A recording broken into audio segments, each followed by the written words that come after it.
a área de transporte. Lauri, eu agradeço o teu convite, né? Quero ver se há a possibilidade de a gente tirar as dúvidas e responder as tuas perguntas, né? Num momento bastante delicado das nossas vidas, né? Nem da nossa economia, nem da nossa saúde, mas das nossas vidas, né? Isso. Porque a dificuldade é muito grande. Então, te agradeço pelo convite. De bate-pronto, eu te respondi, até tu me perguntasse, me chamasse duas vezes, né? Eu digo, tá, tu já estava me desistindo de mim, eu voltei. Não, Não, não, não, não, não, não, foi só uma vez mesmo. Eu falei só no teu nome antes, mas eu disse que tinha entrado, mas que ainda não tinha vindo. Só deixa eu te apresentar para o pessoal, claro que todo mundo sabe, né? Mas alguns são meus amigos, pode ser que não te conheçam, né? Tu é um grande amigo, atua no transporte de cargas desde os anos 70, é proprietário da Vitlog, uma empresa que atua em todas as regiões do Brasil e no exterior, né? Ah, é presidente também do SETSERGS, Sindicato das Empresas de Transporte e Logística do Estado do Rio Grande do Sul. É, é o maior sindicato patronal do setor no Rio Grande do Sul. Ele é afiliado à FETRANSUL, né? Enfim, é uma atividade primordial de toda a nossa economia gira hoje em razão do transporte de carga. Boa parte de nossas mercadorias e que nós consumimos, tudo é oriundo do transporte. Tanto é que nós vimos que há 2 anos atrás deu um problema no transporte com relação aos motoristas terem problema com combustíveis e também pedágio. Tivemos 10 dias de paralisação e ficou um caos com a paralisação, né? E hoje nós temos o inverso. Quem continuou na atividade, mantendo, né, a nossa economia, nossa alimentação, foi o pessoal do transporte de carga que teve que se virar em 20, 30, porque não tinha. Foi proibido até que os restaurantes de estrada fornecessem alimentação. Algumas pessoas, né, de bom grado paravam nas estradas para fornecer para os caminhoneiros, né, eles continuassem atuando, reconhecendo. E o reconhecimento hoje que nós tivemos, boa parte deles, e está sendo feito só para o pessoal da saúde, tem que ser reconhecido o pessoal que atua, né, no transporte, né, porque eles abraçaram e com bastante dificuldade nos trouxeram alimentação, vestuário, as coisas que podiam ser comercializadas e abastecendo os mercados, os supermercados, enfim, né. Então, e hoje nós vamos conversar então com o expoente aqui do transporte de carga do Rio Grande do Sul, que é o SETSERGS, fazer algumas perguntas para eles. Vocês podem mandar as perguntas também aqui para mim, pode mandar pelo WhatsApp, pode mandar também no próprio Instagram aqui. Mas e aí, João, me conta um pouco da tua história e carreira, como é que começaste nessa área do transporte? O que te levou a começar a transportar cargas, mercadorias, enfim. bom, Lauri, Conta.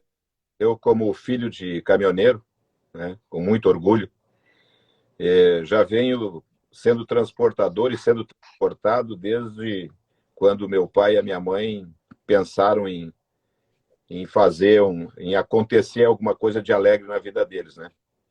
E eu nasci dentro do transporte rodoviário de carga, fui sendo doutrinado e vendo, desde guri, andando, puxando o caminhãozinho de lata, né? Tu deve lembrar como é que eram Sim. os nossos caminhões, com aquelas latas de leite ninho puxando, né? A gente fazia estradas. Ali começou É, a minha trajetória no transporte, né? Meu pai indo viajar, quando chegando de viagem, a gente entrando dentro do caminhão, tirando pedra no meio dos pneus, que entrava nas fendas dos pneus. Então, ali eu já estava vivendo a minha vida de transportador. E lá pelos meus 18 anos, todo o brasileiro, né, com a idade de 16, 17, 15, 16, 17, 18 anos, quer ser jogador de futebol, né? Eu tentei ser jogador de futebol. Também não consegui é? ser jogador de futebol. Apesar de que joguei um campeonato municipal e fui campeão, né? Por um time que a metade do Rio Grande adora, que hoje reviveu aí os momentos de 2006, né? E então não consegui ser jogador de futebol. Continuei meus estudos, né? E um dia meu pai disse assim: olha, chega de mamata, vamos trabalhar. Aí ele me levou para a transportadora, que ele era caminhoneiro, né? E lá ele pediu para o gerente de operações lá, dizendo o seguinte: tu ensina meu filho a trabalhar, eu pago a comida e tu paga a passagem. Não precisa pagar salário para ele, não. Eu digo, olhei para a cara do meu pai e disse assim: meu Deus, é desse jeito que quer me ensinar? E aí, claro que uma empresa de grande porte não ia fazer isso mesmo. Mas ali começou a minha trajetória, em 1974. Né? Então, já tenho 46 anos de transporte e eu vim aprendendo, buscando oportunidades desde lá. Então, e depois, em 1988, eu comecei a ser empresário. E aí eu vi que não era fácil ser empresário de transporte no Brasil, ou qualquer empresário no Brasil. Então, passei por algumas empresas, fui aprendendo e até chegar ao ponto de ser empresário. Em 1988, eu representei uma empresa de São Paulo durante 22 anos, até 2009. E de 2009 para cá, a gente veio com carreira solo, né?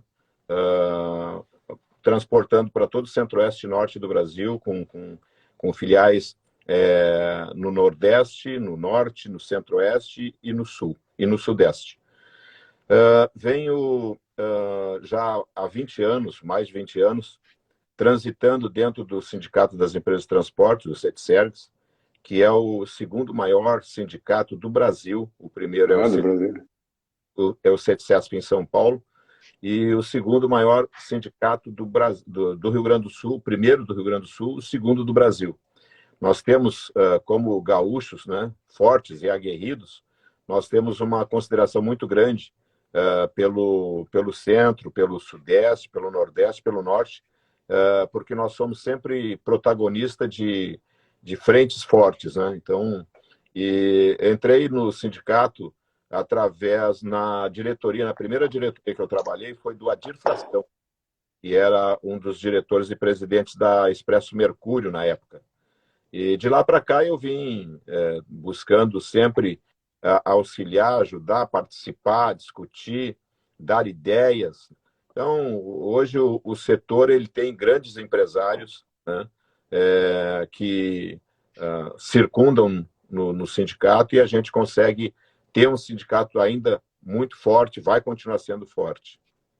O sindicato é uma potência, e também a representatividade, os presidentes são pessoas, né, que tiveram a sua atividade desenvolvida com duras, né, situações, né, de início de carreira. Tivemos o Sérgio Neto, tivemos o Afrânio, enfim, né, vários amigos, inclusive, né, são todos eles amigos. Eu circulo um pouco dentro do sindicato, né, nós somos nosso escritório, né, ele atua para algumas empresas de transporte, nós participamos também, porque o sindicato ele proporciona alguns cursos, algumas palestras, né, isso é bem interessante, e não só direcionada para o pessoal do transporte, é o pessoal que presta também serviço para os transportadores, e alguns esclarecimentos, a gente discute, debate, né? Então é muito importante a atuação do sindicato, né? E dentro dessa atividade do sindicato, nós temos também tem alguma outra coisa assim que o sindicato, vamos dizer, o que o sindicato fez agora? Chegou a fazer alguma coisa agora nessa pandemia de auxílio, de solidária, alguma coisa para o pessoal assim sem condições? É mesmo? Nós tivemos a semana passada aí, né, um pouquinho, até vou voltar um pouquinho. O Sérgio Neto, eu fui vice-presidente deles por 2 mandatos. Grande amigo, gosto muito dele. Eu fui por 2 mandatos, né?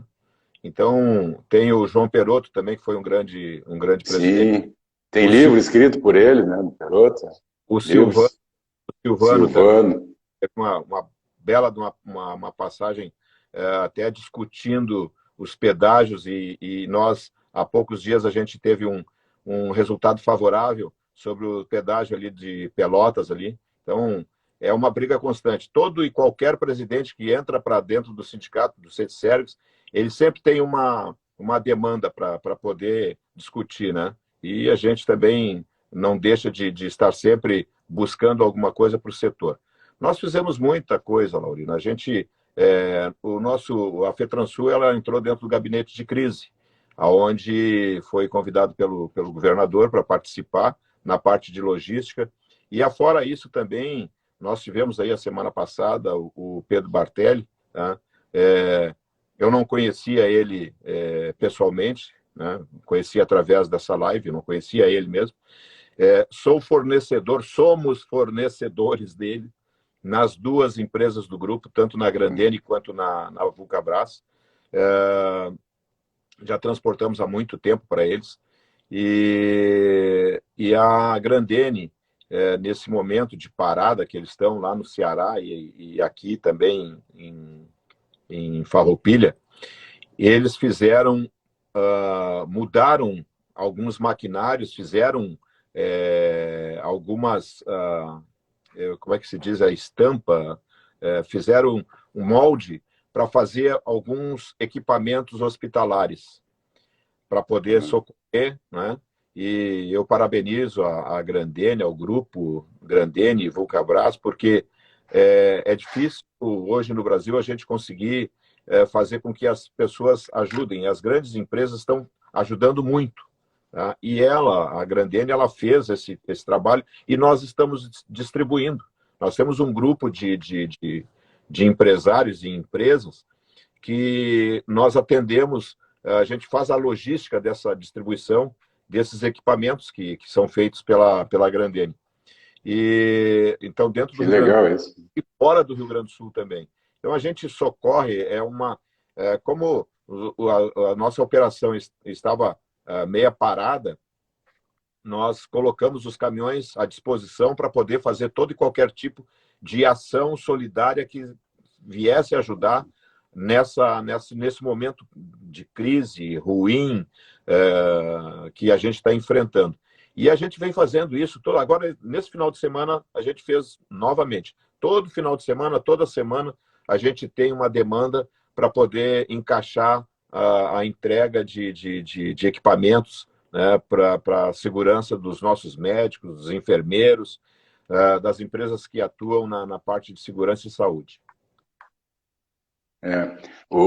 Realmente, né, isso é muito importante para todos, porque, como eu falei, né, o transporte é essencial e não adianta produzir sem poder transportar o que tem da produção nossa do setor, né.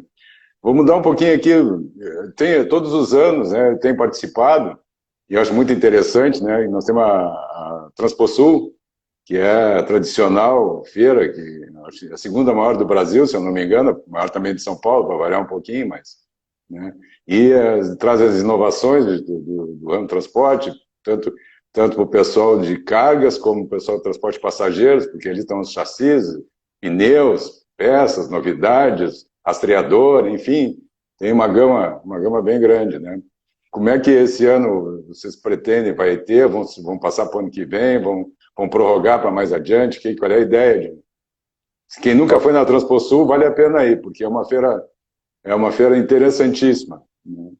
Lauri, nós fizemos a Transposul, ela é uma feira que ela se divide entre Bento Gonçalves, Porto Alegre, Bento Gonçalves. Nós fizemos os 2 últimos anos lá em Bento, e esse último ano ela estourou a boca do balão. E aí, estava cheio mesmo. Nós nos permitimos vender a feira de 2020 já. Nós vendemos a feira 70% lá em Bento. Nós estávamos com 99,999 a feira toda ela vendida aqui. Aí aconteceu esse fato. Aí nós transferimos a feira de junho para setembro.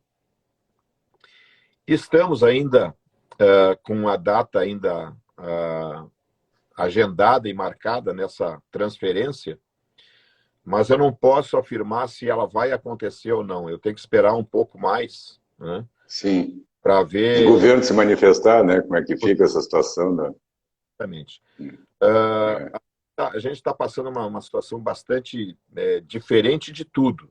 Nós tivemos o declínio e a transferência da Feira de Hannover, na Alemanha, e ela é muito importante nesse nosso cenário, que seria em setembro também, e ela foi transferida. E isso vem nos fazer refletir muito. E dentro dos próximos dias a gente vai decidir, né? Porque nós não podemos, tu não sabe, o teu inimigo tu não sabe onde está, né? Como não é sabe que como é que vai se portar daqui a um mês, né? exato, sabe como é que vai se portar. A tendência é de a gente adiar essa feira para o ano que vem. Não temos certeza, não podemos afirmar, mas até o início de junho a gente vai definir e vai passar isso aí para o grande público, e a gente tem que ter respeito, né, com a segurança das pessoas, nós temos que ter responsabilidade, né, porque é uma feira que transita milhares de pessoas, então nós temos que ter todos os cuidados. A Fiergs ela está adotando todos os sistemas de protocolos que o governo está passando, a Secretaria de Saúde está passando. Então a gente está junto, está conversando para ver o que nós vamos, aonde nós vamos e como nós vamos proceder, se nós vamos dar continuidade ou se nós vamos transferir para o ano que vem. Aproveitar e fazer uma pergunta aqui do Giovanni Silva. Ele pergunta aqui o seguinte: o volume total de cargas transportadas no território nacional sofreu uma redução de cerca de 39% devido à pandemia. Dentro das possibilidades, já é possível imaginar um prazo para a retomada? Eu acho que a informação do Giovanni ela está um pouquinho distorcida. 39 é muito pouco. Foi muito Putz, mais. não é nem de rir, de chorar, né? 45, 46, mas o mercado fechou, o comércio fechou, a indústria fechou, e fomos parando. Não chegamos a parar tudo, mas eu digo o seguinte: na minha expectativa, 2020, depois do dia 20 de março, ele acabou. 2020 acabou para o transporte rodoviário de cargas e também para o comércio, indústria, ele acabou. Nós vamos ter que refazer esse 2020 em 21, refazendo. A mesma coisa que aconteceu no governo Bolsonaro. 2019 foi um ano de adaptação, né? Eu sempre dizia, desde o momento que o Bolsonaro ganhou, eu sempre dizia, ó, 2019 vai ser um ano para que o governo comece a conhecer as entranhas e o que ele vai enfrentar, porque ele não sabia, né? E acontece conosco a mesma coisa. 2020, nós encerramos o 2019 muito bem, obrigado. O mercado estava bem, o PIB estava acelerando, a economia em 2020 ia começar a andar em passos largos. Eu sempre dizia isso, e até na abertura da Transposul lá em Bento, no meu discurso de abertura, eu disse que o Brasil iria caminhar em passos largos e firmes a partir do segundo semestre de 2020.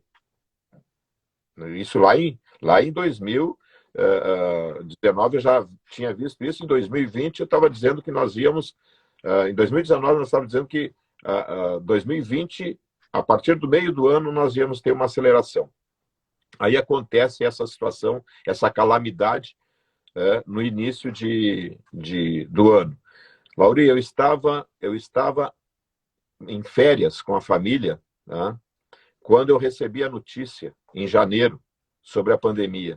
Em abril, Lauri, era para mim estar na China. Nós estávamos montando uma expedição para ir para a China.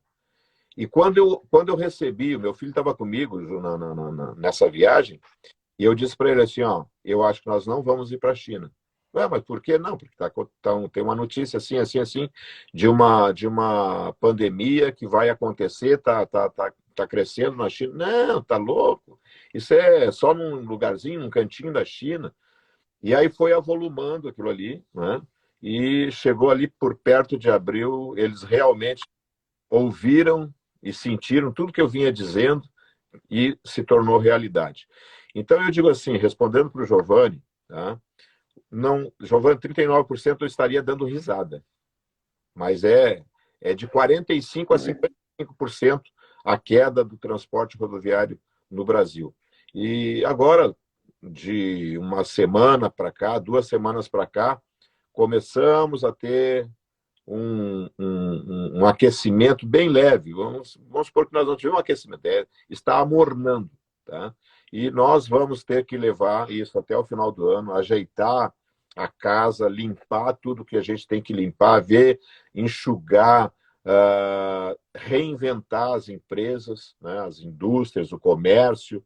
Nós vamos ter que pensar muito bem o que fazer para 2021, nós começar o primeiro semestre com os pés no chão e, a partir do segundo semestre, a gente começar a rodar a roda mais forte.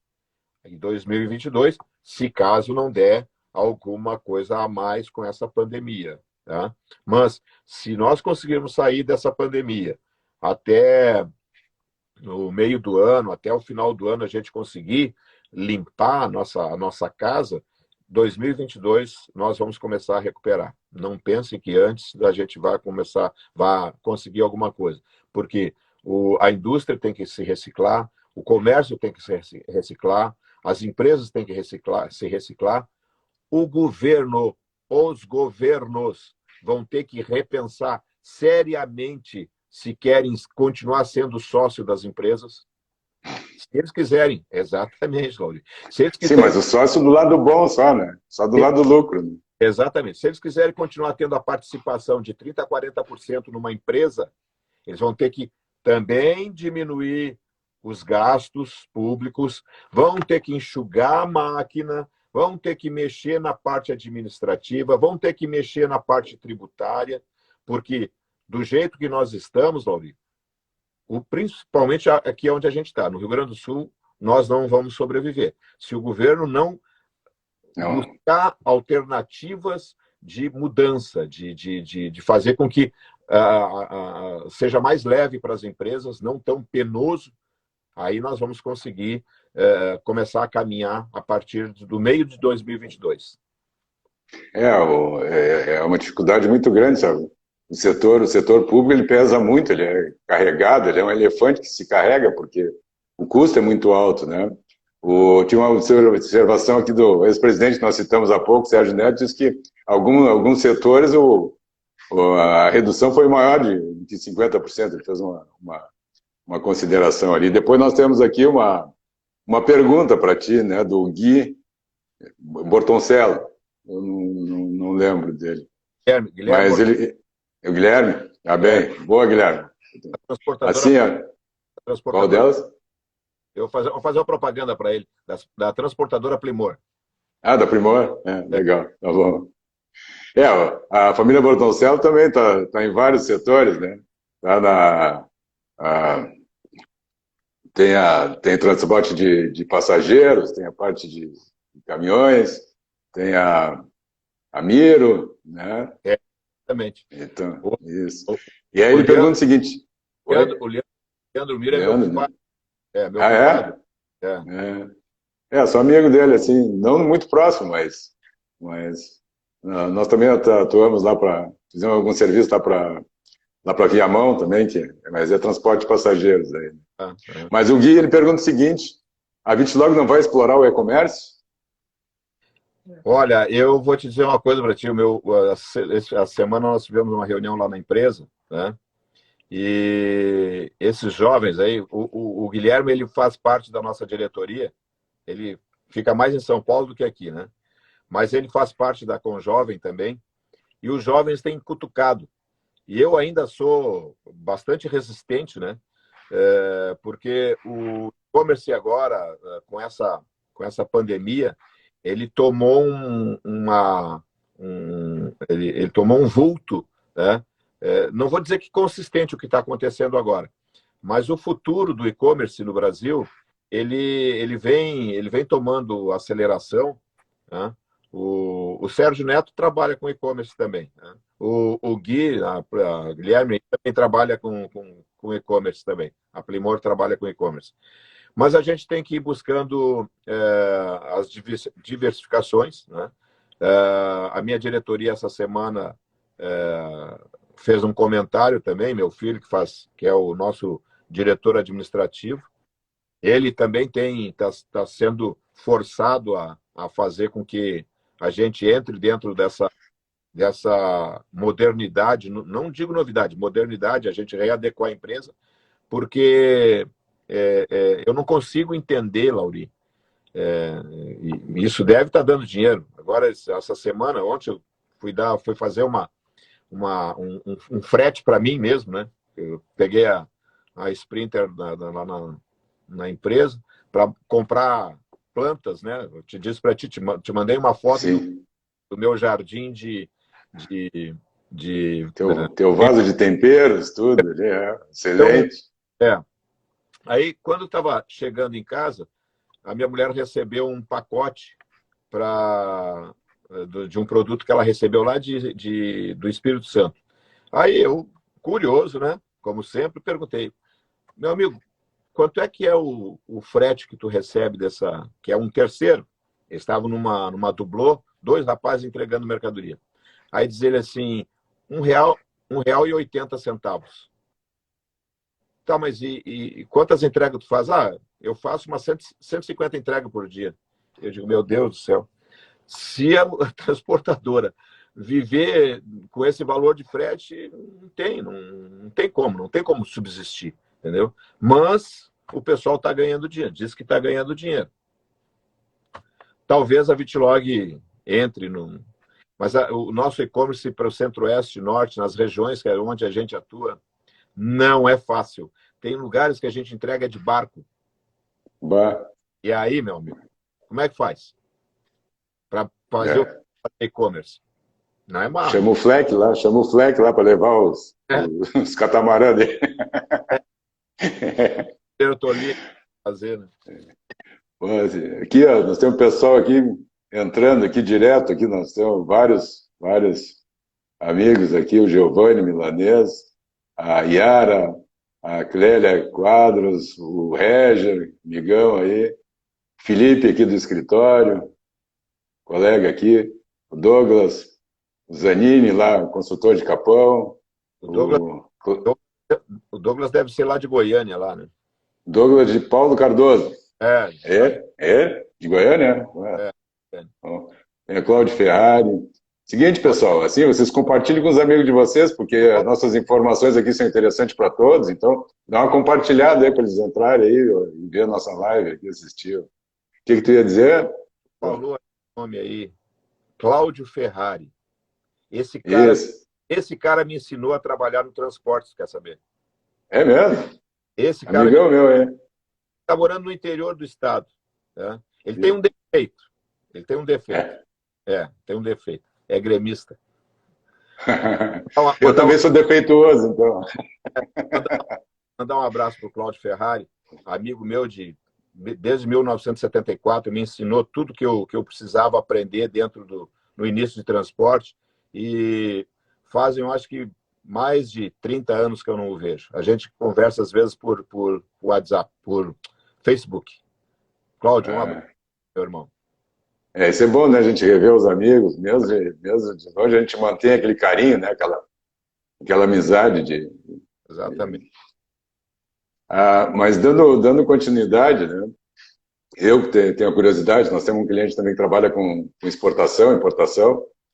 E como é que está o pessoal dessa área, assim? Como é que ficou? Porque eu tive lendo que um problema Argentina fechando, que dizendo que nós não estamos cuidando bem, Chile, né? Paraguai. A carga está normal para esses países ou tem alguma restrição? Não, temos as fronteiras fechadas, né? agora, um pouquinho, tá abrindo para poder levar alguma coisa, transpassar alguma coisa. Mas a importação, nós temos, como o transporte ele estava funcionando, a importação até que nos portos aí a gente estava conseguindo trazer, né, para dentro dos terminais. Mas a exportação, ela simplesmente foram fechando as fronteiras e as dificuldades ficaram bastante grandes. Nós, no terminal que a gente tem lá em Corumbá, nós temos mercadorias paradas para ultrapassar para a Bolívia, né, para o Paraguai também nós temos ali, mas está difícil, tá? Mas eu acredito que, olha o Sérgio Neto dizendo, dá-lhe Grêmio. Boa, Sérgio. Não, eu não consigo entender, cara. O cara, ao invés de torcer sei lá, pro Fluminense, até hoje eu não sei se ele é mineiro ou se é carioca, ou pro Galo lá, pro Cruzeiro. Não, vem torcer pro Grêmio aqui, cara. Eu vou te contar uma coisa, não é fácil, não. Paixão é paixão. E ele é doente gremista, viu?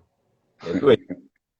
Mas então, a, a exportação, a importação, ela teve um momento de paralisação, porque todo mundo está diminuindo, né?